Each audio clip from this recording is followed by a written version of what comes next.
तो हाय बच्चा लोग, कैसे हो आप सब। आई होप सभी बढ़िया होंगे घर पे। तो आज हम ना एक बहुत सीरियस टॉपिक पे बात करने वाले हैं। ठीक है, बहुत ज़्यादा सीरियस है ये आप लोगों के लिए, आपके फ्यूचर के लिए, आपके घर वालों के लिए, आपके ड्रीम के लिए। हर एक चीज़ जो कि आपसे रिलेटेड है उस चीज़ के लिए इम्पोर्टेंट है। अब ये चीज़ क्या है? नीट का एग्ज़ाम। ठीक है, ये एक नीट का एग्ज़ाम बहुत ज़्यादा इम्पोर्टेंट है आपके लिए। सिर्फ चाहे वो आप 22 में देने वाले हैं नीट, नीट 2022 में देने वाले हैं या नीट 2023 में देने वाले हैं, अब दोनों के लिए आज हम कुछ बातें करने वाले हैं जो कॉमन रहेंगी कि कैसे आपको मैनेज करना है सारी चीज़ों को और कैसे क्या क्या करना है आपको।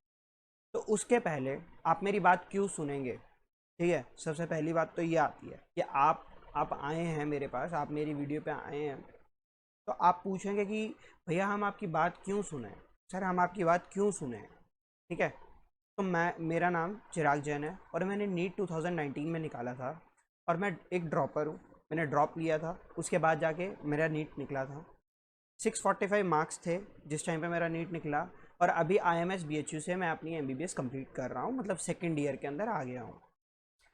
सो मेरे को पूरा अंदाज़ा है कि क्या क्या बच्चे मिस्टेक्स करते हैं। लाइक जो जो मैंने मिस्टेक करी, दूसरों को ऑब्जर्व किया जो कि मिस्टेक्स नहीं कर रहे थे, और जो मैंने मिस्टेक्स करी जिसकी वजह से मेरे को एक ड्रॉप लेना पड़ा। तो मैं नहीं चाहता कि आप, यदि आप ड्रॉपर में हो तो आपको एक्स्ट्रा ड्रॉप लेना पड़े, या तो आप 12th में हैं तो आपको ड्रॉप करना पड़े अगले साल दोबारा, यदि आप 11th में हैं तो आपकी ये नौबत क्रिएट ही ना हो। लाइक 23 में आप दे रहे हैं तो एक बारी में ही क्रैक हो जाए, आप पूरा पंचुअल रहें और पूरा क्रैक हो जाए। तो जब हम बात करते हैं कि हमारे गोल्स क्या हैं, तो अगर हम एक बारी में देखते हैं कि हमारे पास क्या क्या पॉइंट्स हैं, कि हमें क्या क्या गोल्स हमें कंप्लीट करने हैं, क्या क्या हमें अचीव करना है। तो देखो, सबसे पहले तो हमें प्लानिंग बहुत ज़रूरी है। फिर टाइम मैनेजमेंट बहुत ज़रूरी है कि कैसे टाइम को मैनेज करा जाए सो दैट हम प्रॉपर एफिशिएंसी के साथ सारी चीज़ें कर सकें। हम कैसे अपने सिलेबस को डिवाइड करें एफिशिएंटली, ताकि हम अच्छे तरीके से उस पूरे को मैनेज करके, क्योंकि नीट का बहुत बड़ा सिलेबस है, 2 साल का इकट्ठा सिलेबस आ रहा है। 180 क्वेश्चंस आते हैं, 180 मिनट्स होते हैं, 180 कंसेप्ट होते हैं। समझ रहे हो कितनी बड़ी चीज़ है? 180 क्वेश्चंस के लिए बात कर रहे हैं हम कभी भी बच्चे सिर्फ एक चैप्टर के लिए, 2 चैप्टर के लिए बात नहीं करते, 40 चैप्टर के लिए, 50 चैप्टर के लिए बात नहीं करते हैं। हम टोटल लगभग 100 चैप्टर्स हैं हमारे पास। जब हम पूरा सिलेबस देखते हैं लगभग 100 चैप्टर है। अगर हम 100 चैप्टर की बात करते हैं, उसमें से 180 कंसेप्ट आएगा, तो समझ रहे हो कितना मुश्किल एग्जाम रहेगा ये आपके लिए। तो उस चीज़ की इंपॉर्टेंस बताने के लिए आज हमने ये सेशन रखा है जिसमें मैं आपको समझा पाऊँ। ठीक है, फिर उसके बाद आता है कि क्वेश्चन प्रैक्टिस कैसी करनी है। काफ़ी सारे बच्चे इसी चीज़ के अंदर होते हैं कि क्वेश्चन प्रैक्टिस करें ना करें। हम थ्योरी तो पढ़ लेते हैं, क्लासेस हम कर लेते हैं, क्या हम क्वेश्चन प्रैक्टिस करें या ना करें? और जो हमारे पेपर्स होते हैं, लाइक प्रीवियस ईयर पेपर्स या फिर जो हमारे शॉर्ट सिलेबस पेपर्स होते हैं, वो करें या ना करें। फिर हमारी जो बुक्स होती हैं कि वो हम बुक्स कैसी करें, कैसी बुक करनी है, कैसी नहीं करनी, कौन सी बुक करनी है, कौन सी बुक नहीं करनी, उसके बारे में हम बात करने वाले हैं। तो सबसे पहले हम देखते हैं प्लानिंग के बारे में। ठीक है, एक चीज़ बताओ बच्चे कि प्लानिंग की इंपॉर्टेंस क्या है। अगर आप खुद सोचोगे अपने मन में कि प्लानिंग की इंपॉर्टेंस क्या है, तो आप शायद इंपॉर्टेंस ना समझ पाओ, काफ़ी सारे बच्चे नहीं समझ पाएंगे। बट एक चीज़ मैं आपको बताता हूँ, यदि आप सुबह उठ रहे हैं और आप ये प्लान ना करें कि आज मेरे को खाना खाना है, ठीक है, या फिर आप सुबह उठ के ना बोलें अपनी मम्मा को कि लाइक मेरे को भूख लग रही है और मेरे को खाना खाना है, तो आप लिथार्जी फील करेंगे। ठीक है, आप थक जाएंगे। ठीक है, आप प्रॉपरली मेंटेन नहीं कर पाएंगे अपने आप को, प्रॉपरली आप अपने दिन के अंदर साइकिल मेंटेन नहीं कर पाएंगे कि मेरे को क्या करना है क्या नहीं करना, कुछ भी नहीं पता लगेगा आपको। इसीलिए एक प्रॉपर प्लानिंग बहुत ज़्यादा ज़रूरत है। आप चीज़ को समझिए कि प्लानिंग आपको क्या करनी है। आप प्लानिंग कैसे कर सकते हैं? आप रात में जब सोने से पहले एक पेपर लीजिए, उसके ऊपर लिखिए कि कल मैं क्या करने वाला हूँ। सो एंड सो क्लासेस मैं देखने वाला हूँ, सो एंड सो टाइम से मैं अपने स्कूल देखने वाला हूँ, सो एंड सो टाइम से मैं अपने क्वेश्चंस करने वाला हूँ, सो एंड सो टाइम से मैं सोने वाला हूँ, सो एंड सो टाइम से मैं खेलूँगा। समझ रहे हैं कि मतलब हर चीज़ को इम्पोर्टेंस देना है आपको। प्लान कीजिए प्रॉपरली। मैं ये नहीं कह रहा हूँ कि आप सुबह उठ रहे हैं 8 बजे या फिर 6 बजे उठ रहे हैं तो रात को 10-12 बजे जब तक आप सो रहे हैं जब तक आप पढ़ते ही रहिए। नहीं, ऐसा नहीं है। दिन को प्लान कीजिए, चाहे आप वो 4 घंटे ही सेल्फ स्टडी के लिए रखिए, बट उसमें सेल्फ स्टडी रखना बहुत ज़रूरी है, ठीक है। इसलिए प्लानिंग की बहुत इंपॉर्टेंस है। किस चीज़ के लिए आप प्लानिंग में क्या क्या मेंटेन करेंगे, देखो प्लानिंग में आप क्या क्या मेंटेन करेंगे। सबसे पहली बात सेल्फ स्टडी, फिर उसके बाद आप क्या करेंगे, सेल्फ स्टडी के लिए आप मेंटेन करेंगे अपनी कोई एक्टिविटी आप देखेंगे, ठीक है, जिसमें आप एक्स्ट्रा करिकुलर एक्टिविटी करेंगे, लाइक वॉकिंग करेंगे, योगा करेंगे, कुछ भी जिससे आपको रिलैक्स मिल सके, जो आप पढ़ रहे हैं उससे रिलैक्स मिल सके। साथ साथ में आपकी जो क्लासेस की टाइमिंग है वो मेंटेन करें, ठीक है। जो क्लासिक की टाइमिंग है वो मेंटेन करना बहुत ज़्यादा ज़रूरी है। जब आप प्लानिंग की बात करते हैं तो हर एक चीज़ को प्लान करके चलना है। फिर हम बात करते हैं कि टाइम को मैनेज कैसे कैसे करें। सपोज़ एक छोटा सा एग्जांपल देता हूँ। सुबह 8 बजे आप उठे, ठीक है, 8 बजे उठे और 10 बजे आप पढ़ने बैठे, ठीक है। इतने में आप क्या कर रहे हैं, ठीक है, इतने में सिर्फ आप मोबाइल चला रहे हैं अपना, साथ में नॉर्मल बात बात कर रहे हो, ठीक है, नहा रहे हो आप सुबह, ठीक है, और खाना भी खा लिया, सपोज फूड खा लिया आपने, फूड खा लिया, इसके अलावा आपने कुछ नहीं किया, अपने 2 आवर्स लिए, ठीक है। अगर मेरे हिसाब से देखा जाए तो नहाना और खाना खाने में 1 आवर काफ़ी है, ठीक है। तो आप जो बाकी का 1 आवर है वो आप कहाँ यूज़ कर रहे हो, मोबाइल यूज़ करने में कर रहे हो। तो इस चीज़ को आप कट कर सकते हो। कैसे कट कर सकते हो, आप वही 1 आवर आप बचा के आप स्लीप के लिए यूज़ कर सकते हो, ठीक है, या फिर आप क्वेश्चंस के लिए कर सकते हो, या फिर रिवीजन के लिए कर सकते हो। तो समझ रहे हो आप, वो जो 1 घंटा है वो जो बच रहा है वो कहाँ कहाँ आप यूटिलाइज कर सकते हो। तो ऐसे आपको टाइम मैनेज करना है। तो अब जो बच्चे सपोज स्कूल के लिए जाते हैं, तो अभी मैं 24 आवर्स की इंपॉर्टेंट बताता हूँ। 24 आवर्स आपको बताता हूँ कि क्या इंपॉर्टेंस है उनकी, कि कैसे इंपॉर्टेंस है। देखो 24 आवर्स को देखा जाए तो 3 पार्ट में मैं डिवाइड करता हूँ। 8 8 8, ये जो 8 है मैं इसको स्लीप के लिए डिवोट करता हूँ, प्रॉपरली स्लीप के लिए डिवोट करता हूँ। इस 8 को मैं स्कूल के लिए डिवोट करता हूँ, ठीक है, जो कि अभी लॉकडाउन की वजह से स्कूल जाना पड़ नहीं रहा है बच्चों को, सिर्फ ऑनलाइन क्लास अटेंड करना होता है, स्कूल के लिए कर देता हूँ। या फिर कोचिंग, ठीक है, कोचिंग में आप यूट्यूब देख सकते हैं, अन अकेडमी देख सकते हैं, ठीक है, ये आप देख सकते हैं। अब बचे 8 आवर्स, 8 आवर्स में मैं आपको 2 + 2 + 4 बोलता हूँ, ठीक है। ये जो 4 आवर्स हैं इसमें आप कीजिए सेल्फ स्टडी, ठीक है। ये जो 2 आवर्स हैं, जो पहले 2 आवर्स हैं, उसमें आप मेंटेन कीजिए अपना डेली रूटीन, ठीक है। ये जो 2 आवर्स हैं ये अपनी एक्टिविटी के लिए बचा के रखे हैं, एक्टिविटीज़ के लिए बचा के रखे हैं। इससे क्या होगा, देखो आप पढ़ रहे हो, ठीक है, आप खेल भी रहे हो, आप पढ़ भी सेल्फ स्टडी कर पा रहे हो, और साथ में आप अपनी एक्स्ट्रा करिकुलर एक्टिविटीज़ भी कर पा रहे हो, और साथ में 8 घंटे आप सो रहे हो।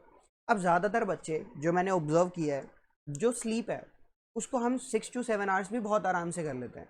तो आप वो कर लीजिएगा, तो आप और चीज़ों के लिए अपना टाइम निकाल सकते हैं। ऐसा नहीं है कि टाइम मतलब बहुत कम है, बट टाइम देखो ना इतना ज़्यादा है। मैं 8 घंटा आप सोने के लिए कह रहा हूँ, उसके बाद भी 4 घंटे सिर्फ सेल्फ स्टडी के लिए कर रहा हूँ। सिर्फ 12 घंटे ही तो मैंने आपको बोला कि ऐसा यूज़ करो, या स्कूल और पढ़ाई के लिए आप सिर्फ 12 घंटे दे रहे हैं, रेस्ट 12 घंटे आपके हैं, आप कुछ भी कर सकते हो उस चीज़ के अंदर।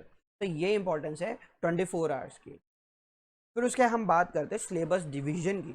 अब मैं दोनों ईयर्स के लिए मैं अलग अलग तरीके से बताने वाला हूँ। तो पहले जो नीट 22 देने वाले हैं वो बच्चे ध्यान से सुनिए, नीट 2022 देने वाले हैं, ठीक है।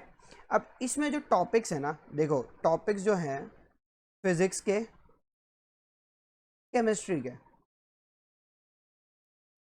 ये ना ऐसे मिक्स होते हैं इधर उधर, 11th क्लास के एंड 12th क्लास के, ठीक है। तो फिजिक्स में जैसे मान लो आप ग्रेविटेशन है, ठीक है, 11th क्लास में। 12th क्लास में क्या है, इलेक्ट्रोस्टैट है, ठीक है, मैग्नेटिज्म है। ये 3 चैप्टर एक जैसे हैं, मतलब सेम फॉर्मूला को थोड़ा सा डिफरेंट कर देते हैं, तो ये तीनों एक जैसे हैं। तो यदि आप अभी 22 में अगर आपने ग्रेविटेशन पढ़ा है, तो मैं चाहता हूँ आप साथ के साथ में इलेक्ट्रोस्टैट एंड मैग्नेटिज्म भी कर ले।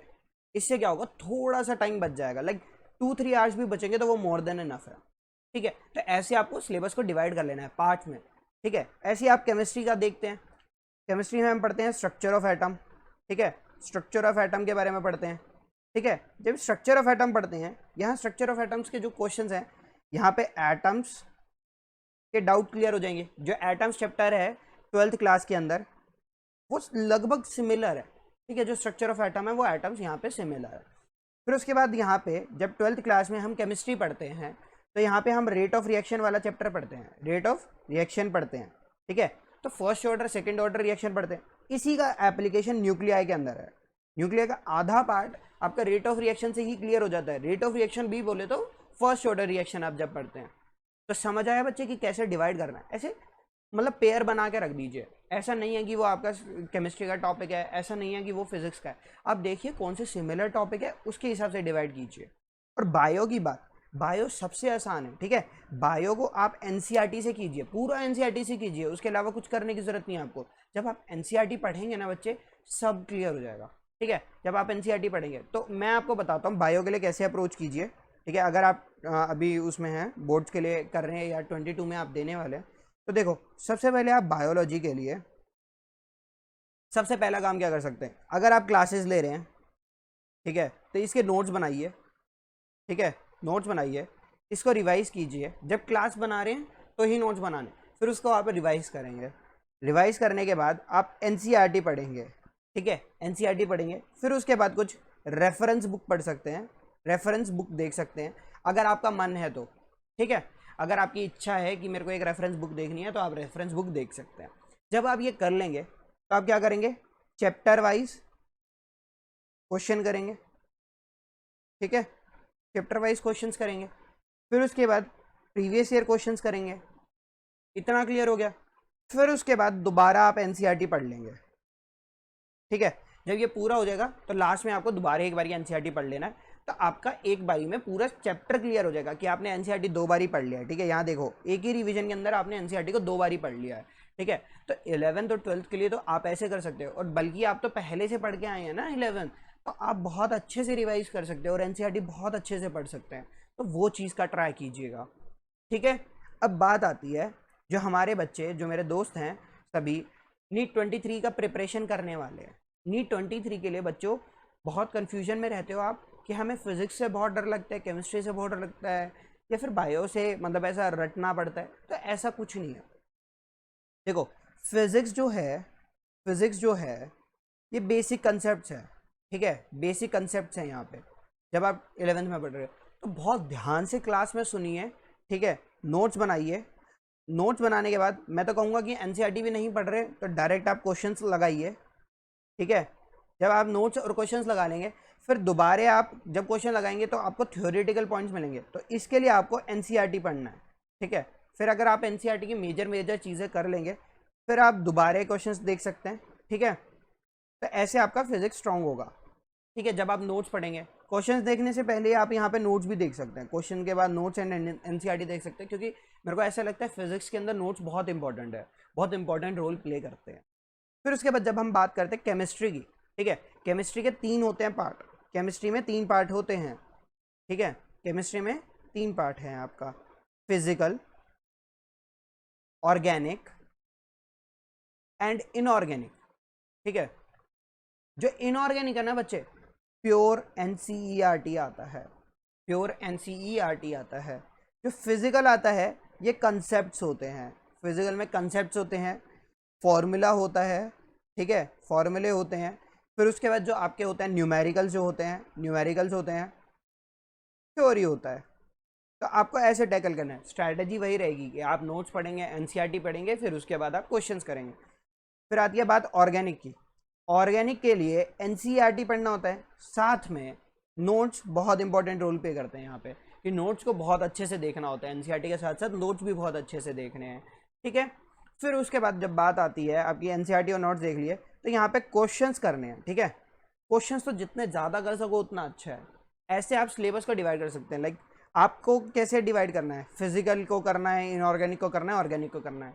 जैसे मैंने फिजिक्स में बताया, फिजिक्स में आप यूनिट वाइज डिवाइड कर सकते हैं कि लाइक इस यूनिट को करा, फिर इस यूनिट को करा, ऐसे आप टारगेट बना सकते हैं। फिर हम बात करते हैं कि क्वेश्चन प्रैक्टिस।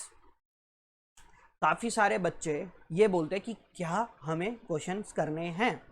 मैं आपको बताता हूँ एक चीज़, अगर आप 10 आवर्स स्टडी कर रहे हैं तो उसमें 4 आवर्स आप नोट्स पढ़िए, एनसीईआरटी पढ़िए, ठीक है।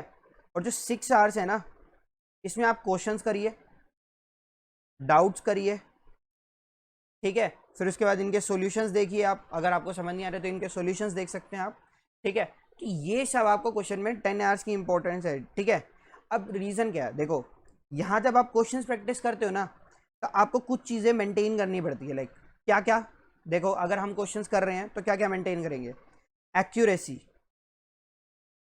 कितने नंबर ऑफ क्वेश्चंस आप सही कर रहे हैं जब आप टिक कर रहे हैं, वो बिना प्रैक्टिस के नहीं आ पाएगा आपको बच्चे एक्यूरेसी के लिए आपको क्वेश्चन प्रैक्टिस करना ही पड़ेगा, ठीक है। डेली प्रैक्टिस करना पड़ेगा, उसका कोई ऑल्टरनेटिव नहीं है, कोई चीट कोड नहीं है, कोई इलाज नहीं है, आपको ये करना ही होगा। जब आप एक्यूरेसी की बात करते हैं तो साथ साथ आप क्या करते हैं, इससे जो नेगेटिव आंसर्स होते हैं, जो नेगेटिव आंसर्स बोले तो जो आपको नेगेटिव मार्क्स दिलाते हैं फाइनल्स में, वो डिक्रीज कर देते हैं आप। जब आप बार बार बार बार बार बार करेंगे तो वो चीज़ें कम होने लगेगी। जो थ्योरी पॉइंट्स होते हैं, जो थ्योरी पॉइंट्स होते हैं, सपोज आपने एक क्वेश्चन करा which of the following is incorrect, तो 3 पॉइंट्स आपने करेक्ट पढ़े, एक इनकरेक्ट पढ़ा। जब आप आंसर करेंगे और सपोज आपने करेक्ट वाले को इनकरेक्ट पढ़ लिया, तो आपको ये पता हो जाएगा कि वो जिंदगी भर के लिए याद रहने वाला है कि वो करेक्ट पॉइंट है, और जो इनकरेक्ट है आपको पता चल जाएगा जब आप उसका सोल्यूशन देखेंगे या बुक से देखेंगे ये इनकरेक्ट क्यों था। तो ऐसे आपको थ्योरी पॉइंट्स क्लियर हो जाएंगे। फिर उसके बाद जब हम बात करते हैं लास्ट में कि क्वेश्चन प्रैक्टिस का क्या इंपॉर्टेंस होता है, इससे आपको टाइम मैनेजमेंट आएगा। अब टाइम मैनेजमेंट क्या इंपॉर्टेंस है टाइम मैनेजमेंट की, लाइक देखो 180 क्वेश्चंस है, ठीक है, 180 क्वेश्चंस है, 180 मिनट है, ठीक है। इसमें आपको लगभग 10 से 15 मिनट OMR भरने में लग जाता है। OMR बोले तो जो आंसर शीट होती है वो, अगर आप 10-15 मिनट उसमें लगा रहे हैं तो आप समझिए एक क्वेश्चन के लिए 1 मिनट से कम टाइम है। अगर आप क्वेश्चन प्रैक्टिस ही नहीं करेंगे तो आपका टाइम मैनेजमेंट नहीं हो पाएगा और पेपर छूट जाएगा। काफ़ी सारे बच्चे बोलते हैं कि हमें आता तो पूरा पेपर था बट हम पेपर नहीं कर पाए क्योंकि पेपर छूट गया। तो ये चीज़ आपको क्वेश्चन प्रैक्टिस से आएगी। तो इन सब चीज़ों के लिए जो बच्चे अभी नीट यूजी में हैं या फिर नीट सीबीएसई के सीबीएसई के लिए प्रिपेयर कर रहे हैं, उनके लिए एक नया बम्पर ऑफर आया हुआ है। क्या, अगर अगर आप 1 साल का सब्सक्रिप्शन लेते हैं जो कि आप नीट 22 देने वाले हैं तो आप ले सकते हैं। जो यूजी प्लस सीबीएसई वाले हैं उन बच्चों को 15% ऑफ मिलेगा और साथ में 2 महीने का और डिस्काउंट, 2 मंथ का एक्स्ट्रा प्लान मिलेगा, ठीक है। और साथ में 2 ईयर का प्लान लेते हैं तो आपको 10% ऑफ, 20% ऑफ और 3 मंथ एक्स्ट्रा मिलेगा। अब ये 10% ऑफ दोनों में मिल रहा है। अब आप पूछेंगे कि ये 10% ऑफ कैसे मिल रहा है, ठीक है। अब ये 10% ऑफ आपको सिर्फ एक तरीके से मिल सकता है। कैसे, आप जब रेफरेंस में डालेंगे, जब वहाँ पे आएगा रेफरल कोड, यहाँ पे आप डालेंगे चिराग 10। जब आप चिराग 10 डालेंगे तो आपकी पूरी ऐप अनलॉक हो जाएगी। कहीं पे भी अगर रेफरल कोड मांग रहे हैं, कुछ भी मांग रहा है, तो वहाँ पे आप डालिए चिराग 10, CHIRAG10, ठीक है। तो आपका अनलॉक हो जाएगा, इससे आपको 10% और डिस्काउंट मिल जाएगा। इसमें फ़ायदा क्या है, अब आप फ़ायदा पूछेंगे कि भैया फ़ायदा क्या है इसके अंदर। देखो फ़ायदा क्या है, बेस्ट एडुकेटर मिलेंगे, ठीक है। पूरे इंडिया के जो कोटा के हैं, मुंबई के हैं, सारे बेस्ट टीचर जितने भी अवेलेबल हैं वो सारे यहाँ पे हैं, अनअकैडमी ऐप के ऊपर हैं। प्लस क्लासेस ले रहे हैं, ठीक है, स्पेशल क्लासेस ले रहे हैं, काफ़ी लोग यूट्यूब पे पढ़ा रहे हैं। तो वो जो सारी एजुकेशन प्रॉपर एक स्ट्रक्चर्ड वे में चाहिए आपको, जो बेस्ट एजुकेटर से चाहिए, तो आप ये ऐप के अंदर अप्लाई कर सकते हैं प्लस सब्सक्रिप्शन के लिए। साथ में आपको क्या मिलेगा, लाइव क्लासेस मिलेगी, ठीक है। आपको कोई, आप जैसे अगर क्लास बाद में भी अटेंड कर सकते हैं बट अगर लाइव में लेते हैं तो आपको पता चलता है, आप डाउट्स पूछ सकते हैं लाइव में, आप चैट बॉक्स में लिखिए और वहाँ पे आप डाउट क्लियर कर सकते हैं। साथ में आपको यहाँ पे स्ट्रक्चर कोर्स मिलता है, ठीक है, प्रॉपर एक कोर्स बना के मिलता है आपको खुद बनाने की जरूरत नहीं है, आपको प्रॉपर एक कोर्स बना के मिलेगा। साथ में PDF मिलेगा, हर एक चीज़ का PDF मिलेगा, ठीक है। जो भी आपको पढ़ाया गया है उसी दिन आपको PDF प्रोवाइड करा जाएगा, उसी क्लास के अंदर आपको PDF दिया जाएगा, सो दैट आप इसको बहुत अच्छे से कर पाएँ। फिर साथ में आपको क्या क्या एक्स्ट्रा मिलता है, लाइव क्विजेज मिलती हैं, ठीक है, कि बहुत सारी लाइव क्विजेज चलती हैं जिसमें आपको अपना लाइव रिजल्ट पता रहेगा कि आप कितने स्टैंड करते हैं। अगर सपोज 1000 बच्चे दे रहे हैं, 2000 बच्चे दे रहे हैं, तो उसमें आपकी रैंक आ रही है, सपोज 1000 आ रही है, आपकी रैंक आ रही है 500 आ रही है। अगला एग्जाम दिया आपने, वही रैंक आपकी 2000 हो गई या फिर वही रैंक आपकी 200 हो गई, तो इससे क्या पता लगेगा कि आपने इम्प्रूवमेंट किया। तो ये सारी चीज़ें प्लस प्लेटफॉर्म पे अवेलेबल हैं। साथ में और क्या चीज़ें मिल सकती हैं, अगर आप आइकॉनिक सब्सक्रिप्शन लेते हैं, ये सारे फीचर्स हैं प्लस सब्सक्रिप्शन के, ठीक है। बेस्ट एजुकेटर मिलते हैं आपको, लाइव क्लासेस मिलते हैं, स्ट्रक्चर कोर्स मिलता है, उनका पीडीएफ मिलता है, लाइव क्विजेस मिलती हैं, साथ में आपको डाउट सॉल्विंग भी मिलता है, डाउट सॉल्व कर सकते हैं। अगर आप आइकॉनिक सब्सक्रिप्शन लेते हैं, जैसे कि मैं अभी बताता हूँ, ये प्लस सब्सक्रिप्शन के बारे में बता देता हूँ पहले, ठीक है। अगर आप प्लस सब्सक्रिप्शन ले रहे हैं तो पहली बात तो आप नो कॉस्ट ईएमआई करा सकते हैं, ठीक है। आप 6 महीने से ऊपर कोई भी प्लान ले रहे हैं तो आप नो कॉस्ट ईएमआई ले सकते हैं। अब देखिए, जो इतना अच्छा ऑफर है, देखो 38,500 का है। अगर आप इसके ऊपर कोड डालेंगे, ठीक है, आप यहाँ पे रेफरल कोड, जैसे नीचे लिखा हुआ है रेफरल कोड, यहाँ पे आप कोड डाल देते हैं चिराग 10। अगर ये कोड डालते हैं तो यहाँ पे ये 54 तो मिल ही रहा है, 10% ऑफ और मिल जाएगा इसके ऊपर, ठीक है। ये जो 38,000 है, इसमें आपको लगभग 3,850 का और डिस्काउंट मिल जाएगा। समझ रहे हो, इतना इंपॉर्टेंस है वो कोड का। अब 38,500 के अंदर आपको क्या क्या मिल रहा है, आप ये तो देखिए। आपको ये सारी चीज़ें मिल रही है। बेस्ट एजुकेटर, ऐसा नहीं है कि जैसे आप ऑफलाइन कोचिंग में जा रहे हैं तो सिर्फ एक एजुकेटर बैठा दिया, ऐसा नहीं है। बहुत सारे एजुकेटर हैं, आप किसी से भी कोई भी बैच जाके ज्वाइन कर सकते हैं और पढ़ सकते हैं। लाइव क्लासेस चलती हैं, ऐसा नहीं है कि आपको कहीं जाना है, आपको सिर्फ घर पे अपना फ़ोन खोलना है, इंटरनेट चलाना है और ऐप चलानी है और देख लेना है क्लास, वहीं पे आपको मिल जाएगा। अब सपोज आप लाइव क्लास नहीं देख रहे हैं, बाद की क्लास देख रहे हैं, तो आप उसको 2x पे भी प्ले करके देख सकते हैं। यदि आप ऑफलाइन में होते हो तो एक बार ही आपको पढ़ा दिया, आपको जाके दोबारा टीचर से समझना पड़ेगा, आपका टाइम वेस्ट होगा। आप पहले टीचर के पास फ्री है या नहीं, आपको ये सब देखना पड़ता है। यहाँ पे ऐसा कुछ नहीं है, आपको ऐप के अंदर जाना है, ऐप खोलना है, उसके अंदर वीडियो प्ले करना है, वीडियो को आप डालिए 1x पे 2x पे, आपको जिस पार्ट को आपको समझना है वहाँ पे जाके देख सकते हैं। साथ में आपको पीडीएफ मिल रहा है कंटेंट का। ऐसा नहीं है कि आपने, अगर सपोज आपके नोट्स बनाना भूल गए हो आप, तो आप वीडियो, एक तो पहला ऑप्शन तो आ गया, आप वीडियो दोबारा देख सकते हो, फिर आप बहुत अच्छे से आप नोट्स देख सकते हो। लाइव क्विजेस भी चलती हैं और डाउट्स भी चलते हैं। तो ये सारी चीज़ें आपको देखो किस में मिल रहा है, 38,500 में। अगर आप ऑफलाइन में जाते हैं, ऑफलाइन में आपको ज़्यादा से ज़्यादा 500 बच्चों का क्राउड मिलता है, 1000 बच्चों का क्राउड मिल जाएगा, तो 1500 में ही पता लगेगा। बट यहाँ अनअकैडमी पे लाखों बच्चे जुड़े हुए हैं, लाखों बच्चों के बीच में आपको रिजल्ट पता चलेगा, वो ज़्यादा बेटर होगा एज़ कम्पेयर टू कि आप 1000-2000 के बीच में देख रहे हैं। तो अगर 12 महीने के लिए ये सिर्फ 38,000 के आसपास है, और जो कि अगर आप ऑफलाइन में जाते हैं तो 1 लाख के आसपास होता है। और यही चीज़ अगर आप 24 महीने के लिए देखते हैं तो सेम आपको 56,000 की पड़ेगी, लाइक 56,000 की पड़ेगी, और लगभग 2,500 रुपये महीना पड़ता है, और यहाँ पे 3,200 रुपये महीना पड़ता है। तो ये कुछ बहुत मिनिमल्स है। और यहाँ पे भी अगर आप 24 महीने का लेना चाह रहे हैं, ठीक है, तो यहाँ पे भी आपको डिस्काउंट मिल जाएगा, 10% डिस्काउंट मिल जाएगा अगर आप कोड यूज़ करेंगे चिराग 10, ठीक है, सिंपल। फिर उसके बाद एक एग्ज़ाम जो कि अनअकैडमी खुद कंडक्ट कराता है, अनअकैडमी कॉम्बैट के नाम से। अनअकैडमी कॉम्बैट में क्या होता है, हर संडे को एग्ज़ाम होता है 11 बजे, ठीक है, 11 बजे एग्ज़ाम होता है। इसमें जो टॉप 3 विनर्स होते हैं उनको फ्री में प्लस सब्सक्रिप्शन दिया जाता है, ठीक है। और उसके बाद वाले जो विनर्स होते हैं उनको रिस्पेक्टिव 75% भी डिस्काउंट मिलता है, 50% भी डिस्काउंट मिलता है, और 25% भी डिस्काउंट मिलता है। तो ऐसे चलता है, ठीक है, कि 100% आपको डिस्काउंट मिल जाएगा, 75% डिस्काउंट मिल जाएगा, 50% मिल जाएगा, 25% मिल जाएगा, अप टू 150 रैंक तक आने में। तो ये बहुत ईजी टॉपिक्स होते हैं, बहुत ईजी रहता है। बट इस एग्ज़ाम को देने के लिए आपको 1 रुपये भी नहीं देना होता। जनरली आप देखेंगे स्कॉलरशिप एग्जाम्स को देने के लिए आपको पैसे पे करने पड़ते हैं, बट इस एग्ज़ाम को देने के लिए आपको पैसे पे करने की ज़रूरत नहीं है। आपको इस एग्ज़ाम को अनलॉक करने के लिए कोड की ज़रूरत है। वो कोड क्या है, चिराग 10, ठीक है। ये चिराग 10 डालेंगे तो अनलॉक हो जाएगा पूरा, ठीक है। फिर उसके बाद देखते हैं हम पेपर प्रैक्टिस की हमें क्यों ज़रूरत है। जो हम क्वेश्चन पेपर जो हम करते हैं इनकी हमें प्रैक्टिस करने की क्यों ज़रूरत है। लाइक मैं आपको पहले बता चुका, टाइम मैनेजमेंट के लिए होता है, ठीक है। ये आपको एक्यूरेसी बताएगा, एक्यूरेसी कितनी है आपको, कि कैसे आप मेंटेन कर सकते हैं, ठीक है। और आपको पता लगेगा व्हाट, वाई, वेयर, ये कहाँ पे, ये सारी चीज़ें कि हमने ये गलतियाँ क्यों करी हैं, ये सब आपको पेपर प्रैक्टिस के अंदर ही पता चलेगा। फिर हम बात करते हैं कि कौन कौन सी हमें बुक्स पढ़नी चाहिए।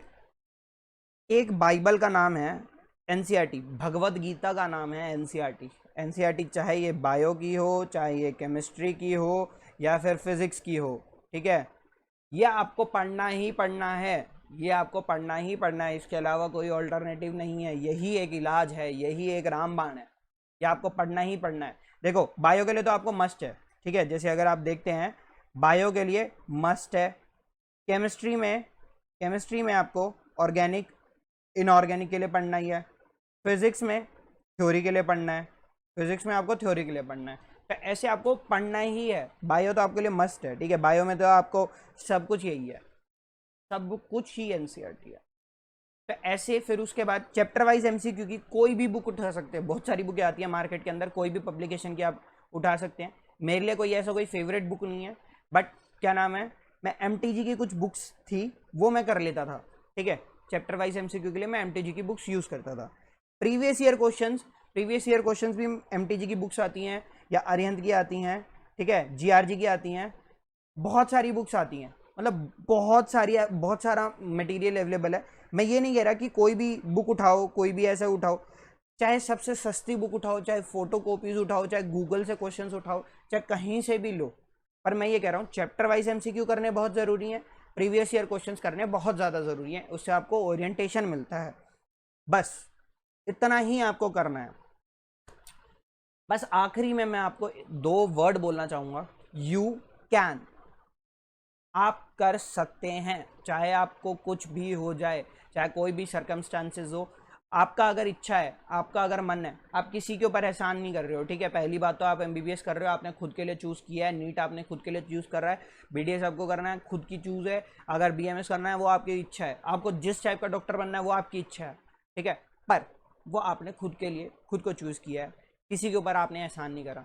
तो इसीलिए आप अच्छे से पढ़िए, अच्छे से मेहनत कीजिए, अगर आपने सोचा है तो आप ये कर भी सकते हैं।